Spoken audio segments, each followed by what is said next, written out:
All right, hey, what's up guys? Coach Mac, Play Fast Football. All right, today we're going to do a video on coaching players, not plays. And the reason I decided to do this video is with all the downtime that we have right now, and I can kind of tell what everybody is out there trying to do and what they're looking at and how they're looking at it through all the different Zoom conferences and YouTube and all 22 and everything else that's out there. I just want to make sure that everybody understands that at the end of the day, it's got to be about our players and not exactly the schemes or plays that we're running. Make sure you check out some of our sponsors. GameStrat, the sideline replay system we use. If you're looking for a highly reliable, highly affordable sideline replay system, make sure you check out GameStrat. There'll be a link in the description box below that takes you directly to the GameStrat website. All right, DifferenceUSA is the ultimate striking machine. We have one in our weight room, elbows in, thumbs up. Get thousands of reps working on striking without needing a partner to hold a bag or a med ball. JustPlayFB is the digital software we use if I want to draw plays or diagram things for a webinar or a clinic that I need to speak at. All right, I use JustPlayFB. It also has a lot of software in it to where you can test your kids on game plans and quizzes. So it's also an educational experience on top of just a great diagram tool. Defensive Coordinator 1 is an in-game app developed by a coach in Texas that allows you to use actual in-game data to make critical in-game adjustments, so it takes the guesswork out of it. You're actually using the things that are happening in the game to actually make your in-game adjustments. So you eliminate the guesswork and you make those critical adjustments based on statistical live data. And then Dome Hats, which is a major sponsor of Play Fast Football and a sponsor at our clinic, and they are currently sponsoring the 30-day question of the day kind of quarantine question that we've been doing every day and giving away a Play Fast Boonie. This is one of my Dome hats. It's a Rydell, all right, protect and perform, all right, trucker mesh hat with the Dome logo on the side. So if you're looking for a great hat company and somebody that cares about their customers and wants to do better in the world, make sure you check out Dome. Every hat has a story. Let Dome help you tell yours. You can check them out at www.domeheadwear.co. All right, so yesterday I got a document from a friend of mine on, it was an install, 2018 install from the San Francisco 49ers. And it was all PDF files and different rule sheets and different day-by-day installs of what was going on. And you know, as I start sorting through the information, I'm not a big PDF guy. I don't like looking at playbook diagrams. I like watching film and seeing things actually happen. I don't think playbook diagrams are the greatest in the world unless you're there with the creator of the playbook diagram to take you through what all their terminology is, because there is no set terminology in the game of football. So, you know, when they say 18, 19, wheezy, all right, when they say Oscar, when they say quad, when they say triple, when they say double, all right, all the different things that they might say is different across the football landscape. So sometimes playbook or PDF files aren't the greatest in the world. But the one thing I noticed was, you know, while going through the install each day and seeing how many different things were in their run game and then how many different adjustments they had in the passing game, obviously, number one, you can see why Shanahan is regarded as one of the best offensive minds in the game today. Number two, you can see why the 49ers were so successful. But to me, the first thing I realized was you can also see why we probably can't do a lot of those things in high school football. And that doesn't mean that it's not good, or it doesn't mean, obviously that's the pinnacle. They have the staff, the players, the knowledge, the time, the resources, the money. That's the pinnacle of football. So when they're coming up with their playbooks, it probably has an answer to every possible scenario that might come up, because that's how those guys want to coach. And not that that's a bad way to coach, but when we're coaching in high school, I think what we need to understand is it's more about players than it is plays. You've always heard the old adage, in big situations, think players, not plays. Even the guys in the NFL used to think all the time. If you ask Bill Walsh about a certain play with 30 seconds left, he'd think about how to get Jerry Rice the ball. It's always been about players, not necessarily plays. But as coaches, I think we need to take that to a whole nother level with what we do and what we study, especially like during a downtime right now when you have all these Zoom meetings and clinics and online things going on, which are all phenomenal. They're all great to help us take our mind off of things that are going on and to get you through. But when football starts again, what we have to understand is, where is that knowledge applicable? can we take all those things that we've learned in our program and implement them in our program to make our program better? Because really, at the end of the day, that's what it's all about. You're a coach in a program, and your growth as a coach, or your education as a coach, or your knowledge as a coach is great for you, but your ultimate job that you get paid for is to put that into work onto the field with players. And you have to understand that you are never going to play again.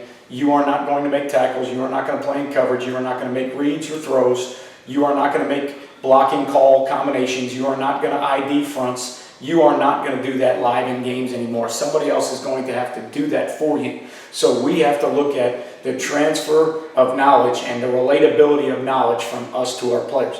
So I started out just like most coaches did when I was younger, and I thought everything was possible. I thought you could run every play in the world and you could do everything that you needed to do. And as I started to get older with 20 years experience, I'm starting to go the other way now. I lean towards simplicity, what I think is simple for our players, what I think our players can understand. Because let's remember, what's simple for me doesn't make it simple for somebody else. All right, so you have varying degrees of football knowledge, all right, on your staff, on your team, in your program. So if you think about it, if you've been coaching football for 23 years like I have, and you have varying knowledge of the game of football, and you think your football knowledge is pretty decent, what is the knowledge base of a kid that's played for 5 months? What is the knowledge base of a kid that's played for 5 years?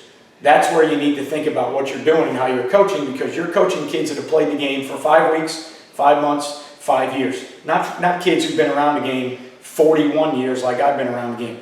All right, I've been coaching for 23 and was playing for 17 or 18 or whatever that adds up to. So you've got to take that knowledge and say to yourself, what can I give to our players that they can understand? So here's where I'm now at with where I am, all right, in coaching.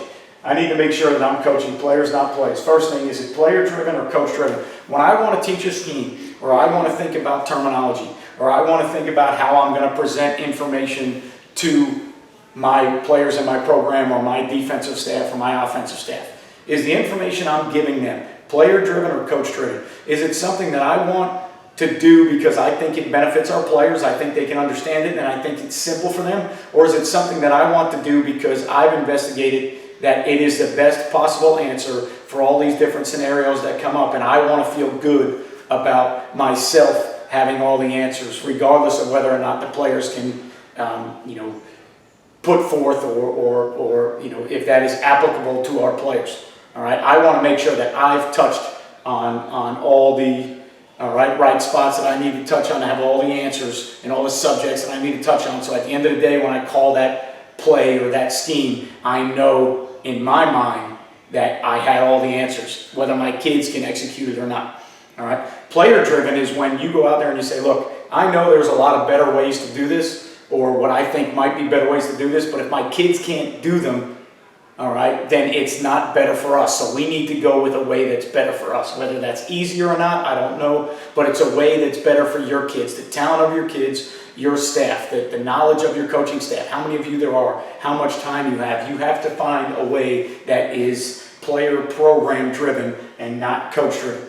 Okay, is it something that's understandable? As I sift through all that PDF information from the 49ers, it takes me a little bit of time, but eventually I start to kind of understand what's going on. Could my kids, if I taught it to them, could they understand that in the heat of battle in a game when they need to? Is it understandable? Can they take it on the field? If I were to teach my quarterback different ways of reading coverages or route progressions, or if I were to teach multiple read options or route options to my receivers, is it understandable to the point that in a game we can replicate that? Obviously we have to practice it. Obviously we have to work on it all and use repetitions to get where we want to go. But is it something that's understandable enough that in the heat of battle in a game, kids can do it and do it, very simply, all right, and they can do it often, all right? Can it be easily repeated? When those kids get on the field and you're not there, you need to have something that you think they can easily repeat, something that they feel comfortable doing, something that they can go back to know that it is a task that they can accomplish. Because at the end of the day, if they get on the field with all these different answers or all these different tools, but they can't master any of those tools in the toolbox, you've just got a box of junk.